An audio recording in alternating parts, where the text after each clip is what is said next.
अभी तक हमने देखा कि ह्यूनजुन जेलस था रिन और कांग को इतना क्लोज देखकर, इसलिए तभी रिन के पास आया और पूछने लगा कि तुम यहाँ क्या कर रही हो। यानी ग्रैंड मदर फिक्र कर रही थी तुम्हारी, तुमको कम से कम हमें बताकर तो आना चाहिए था, साथ ही मैंने तुम्हें काफ़ी सारी कॉल्स भी की। तो तब रिन कहती है कि सॉरी मेरा मोबाइल साइलेंट पे है। कांग ये सब देखने के बाद हंसकर कहता है कि सच सच बताओ कि क्या वाकई में तुम दोनों के बीच कुछ नहीं, जो तुम हर टाइम रिन की फिक्र करते रहते हो। ह्यूनजुन ने कांग की इस बात का कोई रिस्पांस नहीं दिया, बल्कि रिन को उठाकर अपने साथ वहां से ले जाने लगा। रिन जाना तो नहीं चाहती थी, बट तब भी चली जाती है, जिसको कांग भी रोक नहीं पाया। अब हम लिली को देखते हैं, जो कि योन के दोस्त को फोटो दिखाते हुए पूछ रही है कि क्या सच में सुपरस्टार कांग यहाँ है। इसका मतलब जिस लड़के को मैंने देखा था वो कांग ही थे। तो तब योन के दोस्त ने कंफर्म किया कि हाँ ये बात सच है, बट तुम प्लीज़ किसी को भी इस बारे में मत बताना कि कांग यहाँ है, क्योंकि अगर हमारे बॉस को पता चला तो बहुत प्रॉब्लम हो जाएगी। लिली मान गई और योन के दोस्त की तारीफ करने लगी। तो तब योन का दोस्त भी लिली के मुंह से अपनी काफ़ी सारी तारीफें सुनकर वहीं बैठे बैठे डांस करके दिखाने लग जाता है। अब हम योन को देखते हैं, जिसने फाइनली सभी बर्तन वॉश कर लिए एंड साथ ही एज ए प्रूफ फोटो भी क्लिक करके रिन को सेंड किया। और वहीं दूसरी तरफ ह्यूनजुन, जो कि गुस्सा है कि तुम कांग को उस प्लेस कैसे लेकर जा सकती हो जो कि सिर्फ हमारा है, यानी तुम्हें पता है ना कि हम दोनों के बचपन की वहाँ कितनी सारी यादें हैं। तो तब रिन ने जवाब दिया कि कांग हमारे गेस्ट हैं, इसलिए मैं उन्हें मना थोड़ी ना कर सकती थी। ह्यूनजुन कहता है मगर तब भी, यानी किसी अनजान के साथ फिरना डेंजरस भी हो सकता है।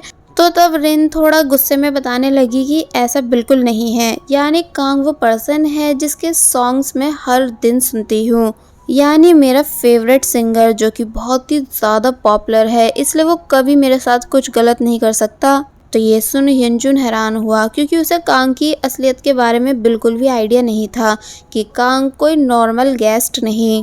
क्या तभी रिन को योन का मैसेज आया उसी फोटो के साथ जो उसने किचन में क्लिक किया था। और फिर जब रिन ने योन के रूम को चेक किया जिसको उसने साफ किया है, तो वो भी एकदम साफ था, इसलिए रिन ने ऑरेंज पर इमोजी बनाकर योन को दे दिया।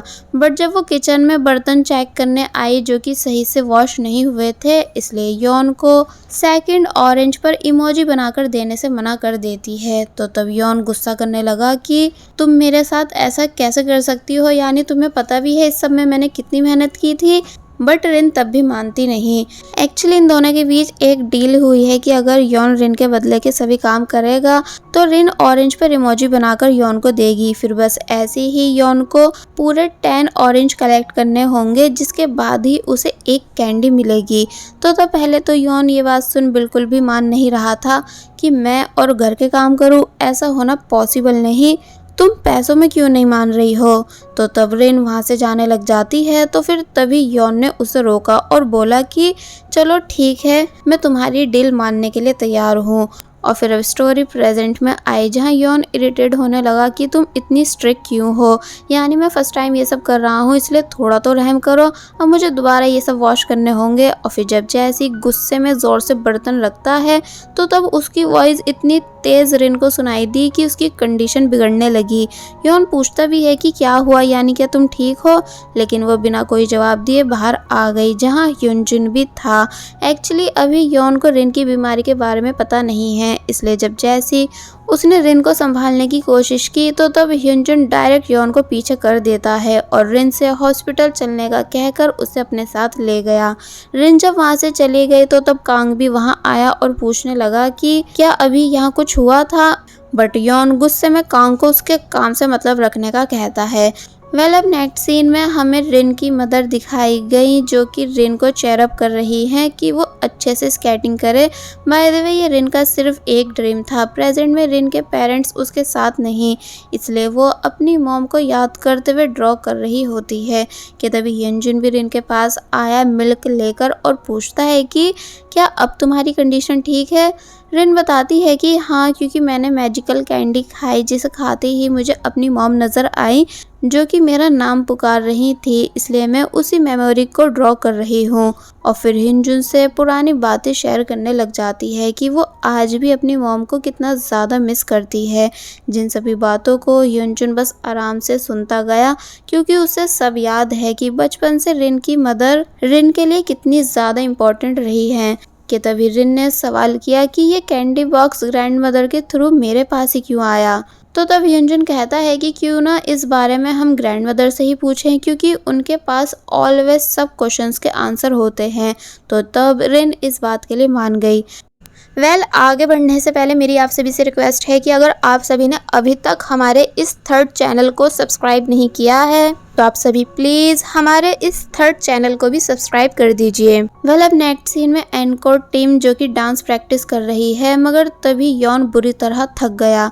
इसलिए एंडी पूछता है कि तुम आखिर क्यों गेस्ट हाउस के काम कर रहे हो, जिस वजह से तुम इतने ज़्यादा टायर्ड हो चुके हो कि सही से प्रैक्टिस भी नहीं कर पा रहे। तो तब यॉन ने जवाब दिया कि मैं हमारी टीम के लिए वो सब कर रहा हूँ।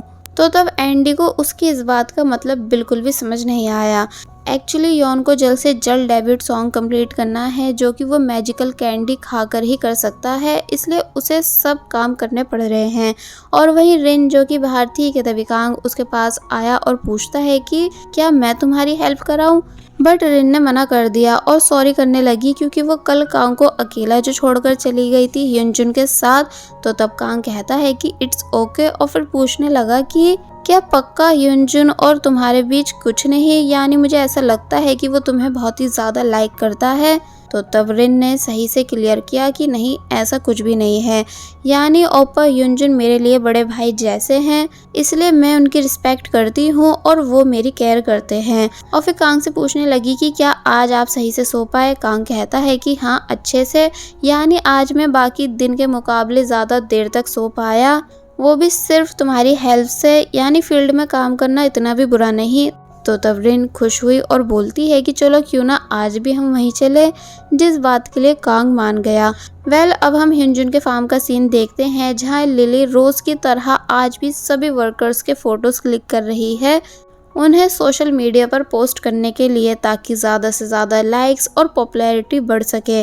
मगर जब जैसी उसकी नज़र रिन पर गई तो तभी रिन के पास आकर गुस्से से पूछने लगी कि तुमने आखिर क्यों मुझसे ये बात छुपाई कि सुपरस्टार कांग तुम्हारे गेस्ट हाउस में रुकने आए हुए हैं। रिन को झटका लगा कि इसे इस बारे में किसने बताया, इसलिए काफ़ी पूछती है कि तुमको इस बारे में कैसे मालूम।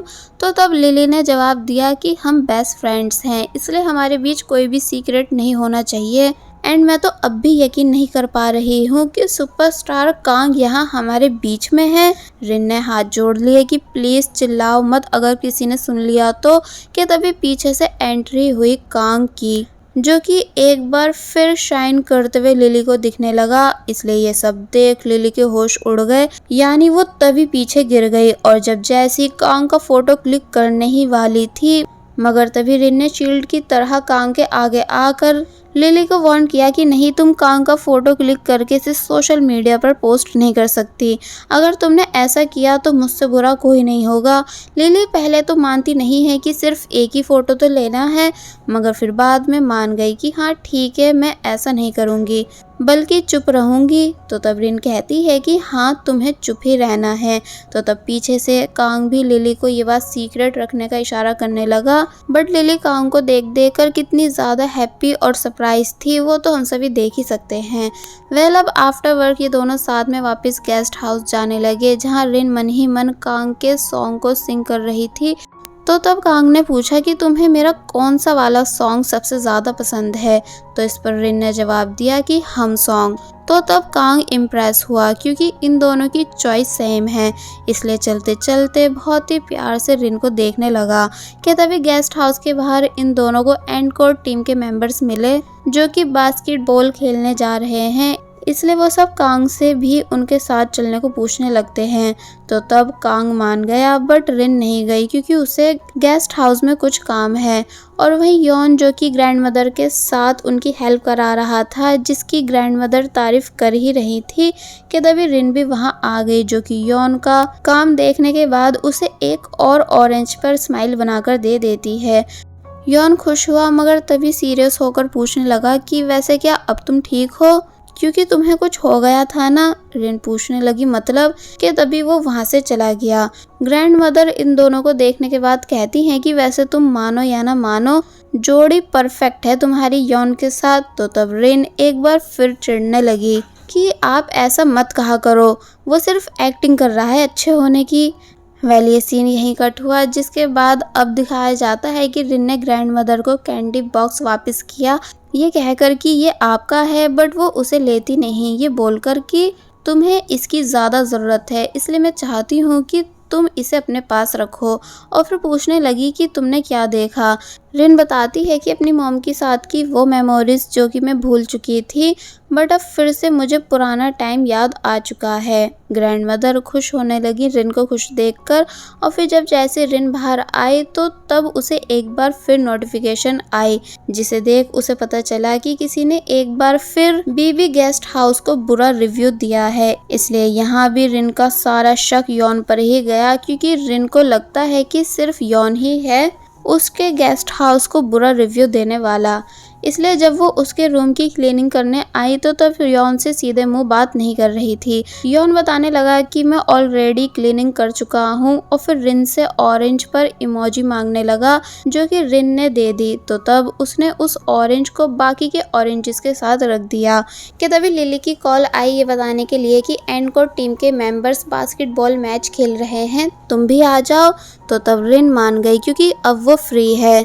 बट अब क्योंकि यॉन भी रिन की बातें सुन चुका था कि ये मेरी टीम का बास्केटबॉल मैच देखने जा रही है, इसलिए वो भी रिन को फॉलो करने लगा।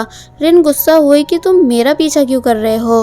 तो तब वो कहता है कि एक्सक्यूज़ मी, मुझे कोई शौक नहीं तुम्हारा पीछा करने का, मैं तो बस अपनी टीम के पास जा रहा हूँ। और फिर रिन के ऑलवेज हेडफोन्स पहनने का रीज़न पूछने लगा, ये कहकर कि क्या तुम्हें म्यूज़िक बहुत ही ज़्यादा पसंद है। रिन वैसे तो यॉन को कुछ बताना नहीं चाहती थी, मगर फिर बता ही देती है कि मुझे एक ऐसी बीमारी है जिसमें हल्की सी आवाज़ भी बहुत तेज़ सुनाई देती है। यॉन हैरान हुआ कि क्या ऐसा भी कुछ होता है। तो तब रिन यॉन से दूर चलने का कहकर वहाँ से चली गई।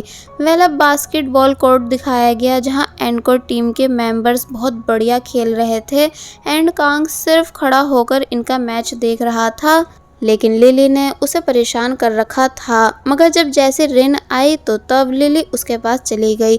बट अब क्योंकि यॉन को बिल्कुल अच्छा नहीं लगा कांग को अपनी टीम के साथ देकर, इसलिए वो पूछता है कि तुम यहाँ क्या कर रहे हो, यानी कि अब तुम्हारा इरादा मेरी टीम को भी चुराने का है, जबकि तुम्हें पता है ना कि अब इस टाइम मेरे लिए सिर्फ मेरी टीम ही सब कुछ है। कांग ने एक्सप्लेन किया भी कि नहीं ऐसा कुछ नहीं, मैं तो सिर्फ मैच देख रहा था। बट यॉन तब भी कांग को काफ़ी कुछ सुना देता है, वो सब बातें भी जो उसे बाकी सबके सामने नहीं बोलनी थी, इन दोनों के पास्ट से रिलेटेड। इसलिए कांग हर्ट हुआ और फिर तभी वहाँ से चला गया, जिसके पीछे पीछे रिन भी गई। वैसे यहाँ यॉन की भी कोई गलती नहीं, क्योंकि जब अपना ही क्लोज दोस्त पास्ट में आपसे आपका कुछ खास छीन ले तो फिर बाद में उस पर दोबारा से ट्रस्ट करना बहुत मुश्किल हो जाता है। इसलिए यॉन ऑलवेज कांग को देख अपने गुस्से पर कंट्रोल नहीं कर पाता। और बस फिर इसी सीन के साथ पार्ट 4 यहीं पर एंड हो जाता है।